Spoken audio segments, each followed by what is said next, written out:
importante kasi ayos yung system mo. When you say okay yung anatomical structure mo, okay yung production mo, both men and female. Pag sinabi sa male, yun ba, yung spermatogenesis mo, marami yung sperm mo.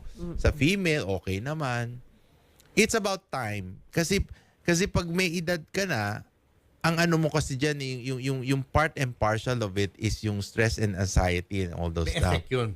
Oh, yes. Sa dami ng ano. Oo, I always say you have to have happy sperms. Okay. When you are Pag-stress stressed ka, no? and anxiety, your sperms become the same attitude. Oh. Eto, Doc, what about those... Totoo yan. What about those working sa mga factories na exposed sila sa high radiation, Doc? Yun mamu, ang problema kasi niyan, structurally titingnan mo yung lalo na pag may edad, 'di ba? 40s plus.